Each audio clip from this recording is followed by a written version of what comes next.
study the new topic, that is packing fraction. Packing fraction and packing efficiency.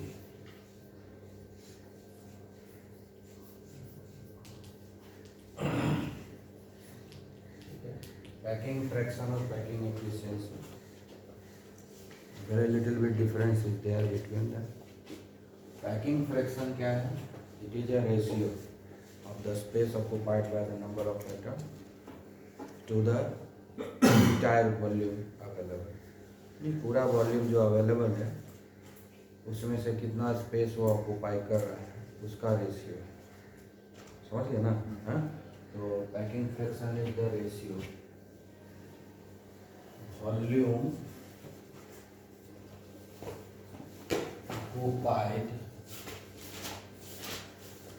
by constituent particle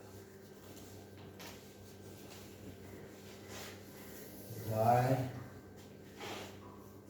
total volume of a unit cell. एक unit cell का जो volume है उससे comparison किए, उसमें किसी में 4 एटम है, किसी में 2 एटम है, किसी में 1 एटम है, तो टोटल वॉल्यूम में से कितना वॉल्यूम वो ऑक्यूपाई किया है. ठीक है. और ये जो, तो ये क्या बता रहा है? It tells you the how much ratio in which the volume actually occupied from the given space. ठीक है. Packing efficiency will tell you the percentage of volume occupied by constituent particle.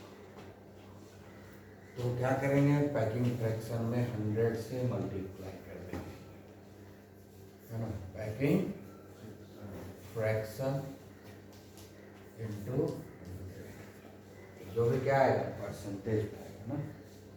So packing fraction is nothing but it's the packing efficiency is the percentage of the space occupied by the given number of atoms available out of entire volume. कितना volume available है? एक unit cell का जितना total volume available है, total volume तो occupy नहीं करता, उसमें से एक्चुअली जितना वॉल्यूम ऑक्यूपाई करता है, ठीक है ना, सिर्फ उतना ही वॉल्यूम को जब हम परसेंटेज में एक्सप्रेस करते हैं तो उसको बोलते हैं पैकिंग एफिशिएंसी. ठीक है ना. तो हो गया ये percentage space occupied by a number of item of a unit से. ठीक है. क्लियर. तो अब हम लोग लेंगे पैकिंग एफिशिएंसी. एक्चुअली पढ़ेंगे किसके लिए? पढ़ेंगे क्यूबिक यूनिट सेल के लिए, क्योंकि हम सिलेबस में सिर्फ वही है, बाकी कुछ नहीं पढ़ना है. तो 3 ही पढ़ेंगे: simple cubic unit cell, FCC unit cell and body centroid BCC unit cell. ठीक है ना. यही 3 के बारे में.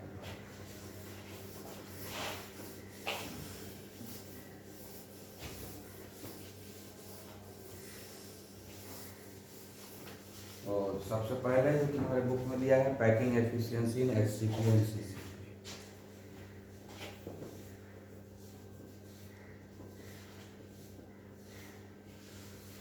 Packing efficiency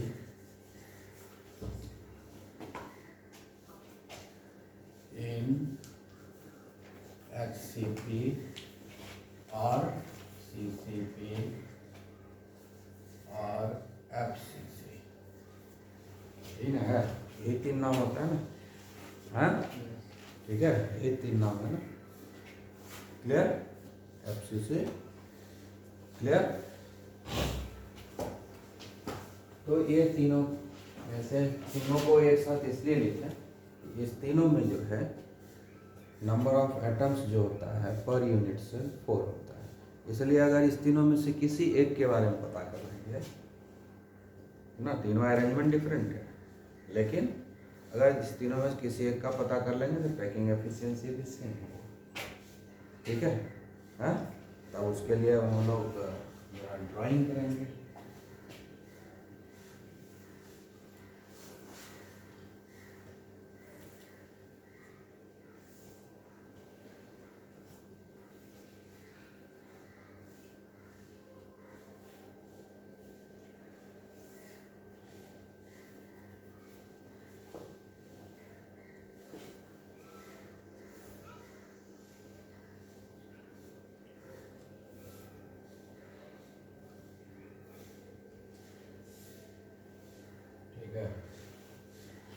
गया, ड्राइंग कंप्लीट।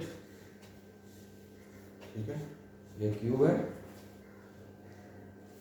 तो हम लोग लेते हैं यहाँ पर ए बी सी, ये लिया है ना, ए बी सी, ये फेस का नाम हो गया, A B C D face, इस साइड वाला फेस हो गया। ठीक है, हाँ।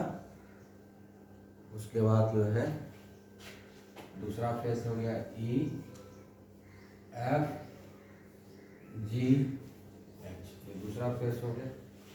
तीसरा फेस यहाँ है, चौथा फेस यहाँ है, पांचवा फेस सामने है, छठा फेस पीछे है।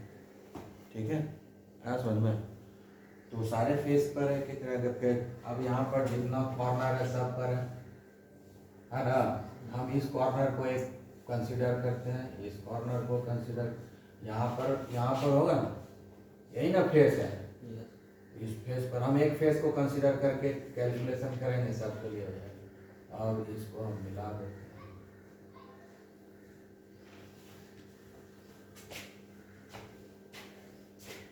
ठीक है, आया समझ में? तो ये जो है ये फेस पर आ गया, क्योंकि यहाँ हम फेस को इंक्लूड किए, एफसीसी है तो फेस पर जो रखा हुआ है उसको इंक्लूड करते हुए हम काम करेंगे। हाँ, क्लियर? यहाँ पर भी पार्टिकल है, यहाँ भी पार्टिकल है। ठीक है, बाकी हम दिखा नहीं रहे। ठीक है, अब क्या करेंगे, अब ये जो मान लो, अब ये जो है एज लेंथ ए हो गया, सारे एज लेंथ तो यही ना होगा, सारा एज लेंथ यही होगा। ठीक है, और ये डायगोनल है ना, ये क्या है, फेस पर डायगोनल है, तो इसका लेंथ को हम बी मान लेते हैं। डायगोनल को हम क्या मान लिए, बी मान लिए। ठीक है, तो एज लेंथ सब ए हो गया, ये भी ए हो गया, ये भी ए हो गया, ये भी ए हो गया, ये भी ए, क्यूब है ना। हाँ, तो हम अज्यूम करेंगे एज लेंथ कितना हो गया, ए। ठीक है, डायगोनल ऑन फेस, ठीक है ना, डायगोनल ऑन फेस क्या हो गया, बी। डायगोनल फेस पर क्यों लिए, क्योंकि फेस पर एक है, एक फेस पर एक कॉन्स्टिट्यूएंट पार्टिकल है, इसीलिए लिए। ठीक है, क्लियर? ये भी अब देखो, उसके बाद और लेते हैं रेडियस ऑफ स्फीयर लिखें या एटम लिखें, जो लिखो, रेडियस ऑफ एटम लिख देते हैं हम, मान लीजिए आर, रेडियस ऑफ एटम। समझ में आया? ठीक है, तो अब देखो यहाँ पर ये तो बी है ना, तो ये जो है सब तो इक्वल साइज का है। तो अब देखो ये जो डायगोनल में इंक्लूड है आधे ना, इसका आर इंक्लूड है, यस, है ना, ये आर हो गया, और ये तो पूरा डायमीटर ले रहा है, तो ये 2r हो गया, और इसका भी आधे इंक्लूड है, तो आर इंक्लूड है ना। समझ में आया कि नहीं? हाँ हाँ, so therefore b equal to, according to drawing, b equal to r plus 2r plus r equal to 4r होगा। समझ में आया? ये r हो गया, यहाँ से यहाँ r, इसका आधे पार्ट ना इधर है, इसका आधा पार्ट ही है, आधा पार्ट तो दूसरे सेल सब में चला गया ना। हाँ, समझ गए? क्लियर? सेंटर से आधे रहेगा, ये तीनों टच कर रहा है, खाली वो लाइन देख अलग दिखा है, अलग अलग है नहीं, ये और ये टच कर रहा है। तो इसका रेडियस इंक्लूड होगा इस लाइन में, इसका 2 डायमीटर इंक्लूड होगा, और इसका फिर रेडियस इंक्लूड होगा। ठीक है, समझ में आया यहाँ तक? क्लियर? अब दूसरे तरीके से ये एक राइट एंगल ट्रायंगल भी है, ए बी सी एक राइट एंगल ट्रायंगल है, ये 90 डिग्री है या नहीं, Yes, sir. है ना, है? तो राइट एंगल ट्रायंगल है। अब लिखेंगे in right angle triangle A B C, ठीक है, A C square equal to A B square plus B C square, होगा कि नहीं, होगा ना। ए सी को हमने क्या माना है, बी, ये बी स्क्वायर होगा, ए बी कितना है, ए ना, बी सी कितना है, ए ही ना, हाँ, तो B square equal to 2a square हुआ, हाँ, तो फिर b इक्वल टू क्या हो जाएगा, तो square root of 2a square, तो क्या होगा, स्क्वायर रूट 2a, इन हुआ, हाँ। Yes. अब देखो अगर हम इसको इक्वेशन 1 मान लें और ये इक्वेशन 2 मान लें, ठीक है, तो दोनों इक्वेशन के बेसिस पे क्या हो जाएगा, 4r equal to square root of ये हो जाएगा, ठीक है।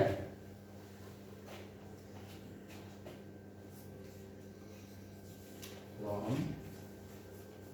इक्वेशन 1 and 2 we get क्या मिला, 4r equal to square root 2a, यही ना हुआ।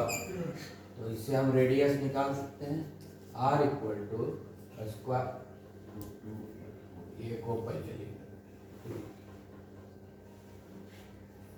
ए स्क्वायर रूट 2 बाय 4, तो ये स्क्वायर रूट 2 इसमें कट जाएगा, कटेगा, मैं जानते हो ना, हाँ, सब मैथे वाला है ना,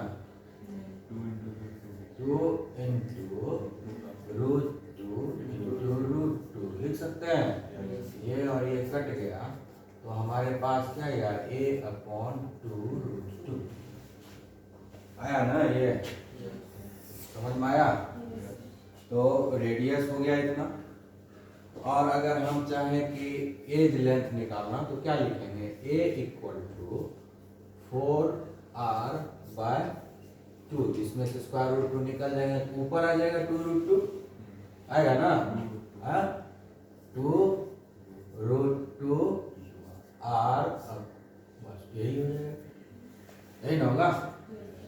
तो अगर एज लेंथ हम निकालने बोल रहा है, एज लेंथ और रेडियस के बीच में अगर एज लेंथ निकालने बोल रहा है तो ये फॉर्मूला यूज करेंगे, और रेडियस निकालने बोला तो ये फॉर्मूला यूज करेंगे, ठीक है। ये क्वेश्चन आता है, समझ गए ना, हाँ, रिलेशन पूछा एज लेंथ और रेडियस के लिए, बीसीसी के लिए, एफसीसी के लिए और सीसीपी के लिए, तो यही लिखेंगे, क्लियर, हाँ।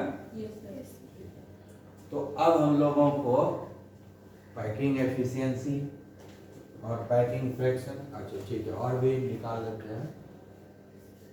अब लिखेंगे वॉल्यूम ऑफ 1 यूनिट सेल, ठीक है, 1 यूनिट क्यूब है ना, यूनिट सेल तो क्यूब है, तो वॉल्यूम क्या है, ये क्यूब होगा,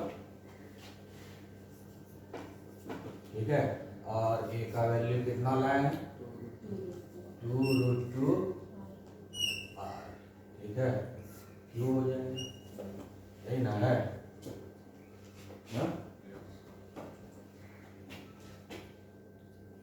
r equal to a by 2 root 2, अरे गलती तो लिखी, अच्छा ये, अच्छा ठीक है, तो दोनों में उसको एक क्या लिखेंगे जिसका जरूरत होगा, ठीक है, अभी कैलकुलेट नहीं करते हैं, जिसका जरूरत होगा वो वैल्यू पुट करेंगे, ठीक है, हाँ,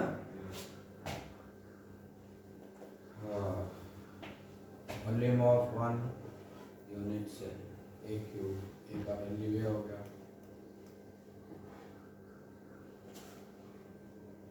दूसरा होगा किसी स्फीयर का जो पैकिंग एफिशिएंसी स्फीयर का क्या होता है, 4/3 पाई r क्यूब, तो इसमें 4 आइटम, इसमें 4 आइटम है ना। हाँ, 4 into यहाँ तक समझ गए। yes. अब इधर कुछ मिटा देते हैं।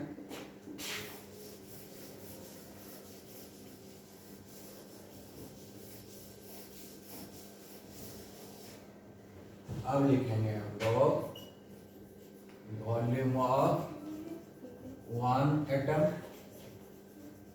ठीक है। तो ये हो जाएगा क्या, 4/3 पाई आर क्यूब, यही ना होगा, Yes. 4/3 पाई आर क्यूब, यही होगा, ठीक है। और number of atom in FCC कितना होता है, 4, ठीक है। अब लिखेंगे यहाँ पैकिंग फ्रैक्शन, ठीक है। पैकिंग फ्रैक्शन क्या होगा, फॉर्मूला क्या बताए थे, volume occupied by constituent particle. Constituent particle कितना है, 4 है, और एक का वॉल्यूम 4/3 है, तो 4 का कितना हो जाएगा, 4 इंटू 4/3 पाई आर क्यूब, और total volume of unit cell A cube, यही ना। अब ए क्यूब का वैल्यू बिठा देंगे, 4 इंटू 4/3 पाई आर क्यूब, और ए का कितना लाएंगे, 2√2 आर क्यूब। अब इसको हम लोग कैलकुलेट कर सकते हो, तुम लोग कर लो कैलकुलेट, ठीक है। हाँ, ये आएगा 74, 74 आएगा, 0.7, कितना आएगा, 0.74 आएगा ये, ठीक है। आई बात समझ में। उसके बाद होगा पैकिंग एफिशिएंसी, पैकिंग एफिशिएंसी तो क्या होता है, पैकिंग फ्रैक्शन इंटू 100, हाँ।